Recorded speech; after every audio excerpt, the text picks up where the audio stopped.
Did you all get a chance to meet the Nobel Prize winners? You did? Good. And everybody here got a chance? No. No. Okay. One notable exception at least. All right, well, let's make sure that that happens. All right, David, thank you. Okay. Thank you all for coming. I know there's a lot else going on you could have been doing with your time tonight and your money, which I took some of. So I want to thank you for all of that and explain a little bit why you're here. I think most of you sort of know, but not all of you completely know. I am David Seaborg, as you know. I'm president of the World Rainforest Fund, and we raise money to help save rainforests, primarily in the Amazon basin, from being cut, burned, or destroyed. And some of your money tonight is going to support that cause. And I'm going to be talking third, after these two gentlemen, a little more about that. But before that, these two gentlemen who came tonight will speak, and I want to thank them for coming. Now, who they are is they work for the Intergovernmental Panel on Climate Change of the United Nations.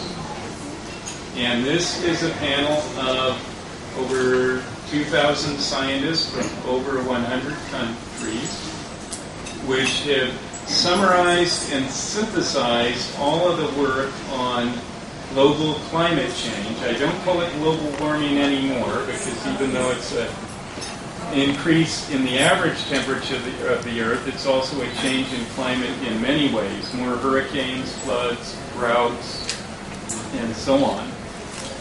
So I can call it global climate change or even global climate disruption. And the Intergovernmental Panel on Climate Change, or IPCC, synthesizes the work of scientists. They don't necessarily do the original work. They bring it together so it's understandable, so we can set policy to do something about this. And collectively, the IPCC shared the 2007 Nobel Peace Prize with Al Gore. This is very significant because it means that the Nobel Prize Committee in Oslo, Norway, the Nobel Peace Prize, has recognized the relationship between the environment of the Earth and climate on the one hand and peace. So this is very significant. And I am going to start you out with the gentleman on my left. His name is Dr. Phil Havis. He started out as a radio astronomer. He works up on the hill where my dad used to work, up on Lawrence Berkeley National Laboratory. And he is one of the researchers with the IPCC. Phil? Well, thank you, David. And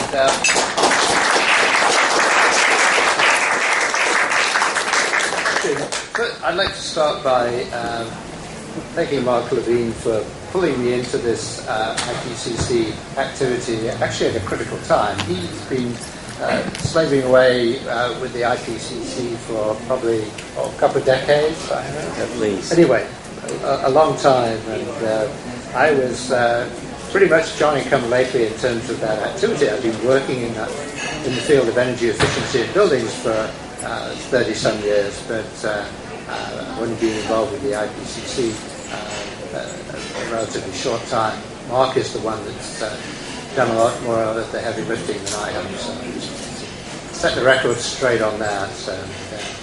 And also, I guess David asked me to give a short, serious presentation. I'm sure Mark will balance that up with a bit of something that's a bit more entertaining. So, first of all, I'd like to talk a little bit about climate change, global warming, global storming, if you like, and in particular about things that are being done to try and mitigate that. And really, they fall into three categories. And I think I would like to stress that the situation is so extreme, so dire that everything we can do needs to be done and pushed on hard. We can't pick and choose. There's none of this optional. We have to push on everything. I'll come back to that because that relates right back to the rainforest in a moment. So I think most people are familiar with renewable energy, or in the jargon, decarbonizing energy supply. So whether it's photovoltaics, biofuels, whatever, that's probably the most public face of this. What I work on and what Mark works on too significantly is... Thank you. Is that a round of applause? Thank you. Is reducing energy consumption, reducing demand for energy. And, I work exclusively on buildings, in fact on commercial buildings, bigger buildings. Mark has his fingers in a variety of different pies. I'll tell you about that. So basically we look to improve the efficiency of buildings so that they use... Yes, okay. Is that better? Much better. Okay, thank you. So yes, I need a roadie at the back. So we work on reducing the consumption of buildings, which is largely a question of improving their energy efficiency broadly defined. So making sure that people can have a good, safe, efficient, productive life and yet use less energy. So, and then the third and important part of trying to mitigate climate change is, in fact, why we're here tonight, and the one which is probably least recognized is protecting and, if possible, expanding the natural sinks for carbon dioxide, those aspects of the environment that absorb carbon dioxide out of the atmosphere, natural sequestration gets destroyed. And so the rainforest in general and the Amazon rainforest in particular are the key part of that. And I'll come back at the end to that in the context of timing. So first, let me just say a little bit about what we do in terms of reducing energy consumption of buildings, or working to that end. So we're talking about heating and cooling and lighting and equipment in buildings that's not industrial equipment. So think of an office building and think of all the printers and the copiers and the coffee makers and of course the lights and the heating and air conditioning. So those are the things that we work on to try and make them more efficient, try and improve the way they're designed, the way they're operated. And just to put it in context, buildings, none apart from industrial functions, buildings are responsible for about 40% of the carbon dioxide emissions in the US and about 33% worldwide. So you can see it's substantial. It's comparable to transportation and industry. These are the big three. So we work on buildings, about 200 people up the hill at LBL who work on some aspects of energy in buildings. And so the other point to make about that is that the situation is very different in the developed world and the developing world. So in the developed world, most of the buildings that are going to be around for the next decade are already built. The replacement rate is quite small, 1 or 2% a year. And so now the name of the game is improving the operation and the efficiency of existing buildings. And you can get about 15% improvement for very little investment, and you can get about 50% if you're prepared to throw some money at it. For new buildings, and so they are hugely important in the developing world, and people know about building boom in places like Shanghai, but throughout a lot of the developing world, new construction is really what's driving the future of carbon emissions from buildings. And then new construction can be improved, designs can be improved by anywhere between 30%, relatively easy to do, up to 100%. In other words, net zero energy buildings are feasible and maybe economically feasible in certain circumstances now, and the work is to make them more feasible in more cases. So the final thing I wanted to say is just to give you a sense of timescales on this, because I think we know that climate change has been happening over a period of decades. centuries, and the carbon dioxide we have in the atmosphere is going to take a while for its effects to play out in terms of the climate. So really, it's a problem with a long time scale. So of the order of decades, let's say. I think the number one challenge is actually not a technical challenge, but is maintaining the social and political will to deal with the problem over decades and generations. And so when we come to decarbonising supply, renewables and such things, the timescales there are maybe years to decades, years to get significant implementation of wind energy. Already we're seeing quite a lot of wind energy systems being installed. At the other end of the spectrum, maybe biofuels, in particular biofuels that aren't just food that could be consumed by humans, turned into the fuel, ethanol and such, but real biofuels that don't have that negative impact. There we're looking at probably a decade or two to get those developed and widely deployed. The buildings ranges from months to years. For existing buildings, as I say, it can be a few months, and you can set work in place to significantly improve the operation of your building. Everybody lives or works in a building that's uncomfortable in some way, right? Yes. Does anybody think that they work or even know of a building that operates really well? Okay, that speaks for itself, I think. So, and for new construction, of course, it takes several years to get a new building project going, and then that then will pay off over decades, or at least the building stock will then be replaced over decades. So you can see that there's significantly long time scales there. When it comes to the rainforest, the thing is about the rainforest is that they are already there and functioning now, and the challenge is to protect them and to make sure that in fact they aren't depleted and hence reduced in their effectiveness, their ability to make climate change no worse than it already is. And so in terms of what can have an immediate impact right now, then the answer is protecting the rainforest from degradation and depletion. It's not the only thing, but it's the thing that will have the most immediate impact. And for that reason alone, I would commend that course of action to everybody in the field. Thank you.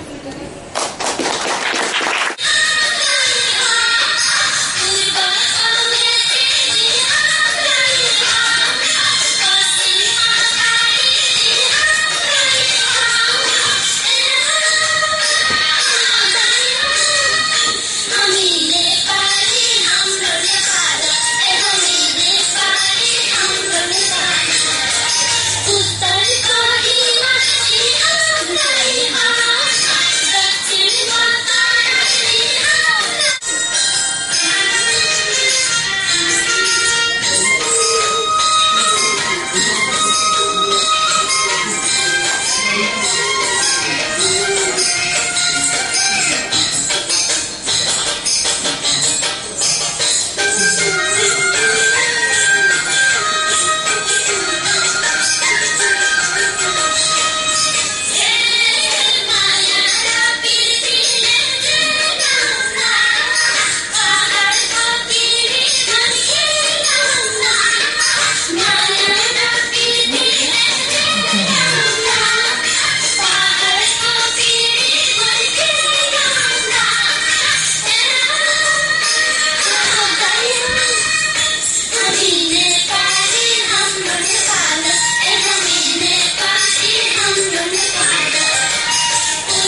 And as I say, he was one of the earliest Americans to work on energy efficiency in China in the 1980s and was a leader in combating global warming, is a member of, as you know, the UN panel, International Panel on Climate Change, and works also up on the Hill, the Lawrence Berkeley National Laboratory, and is a heavy hitter, a big-time leader on the IPCC. So we're very honored to have Mark here tonight.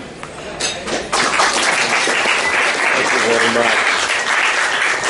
Actually, following the dancers, this is the toughest act to follow I've ever had.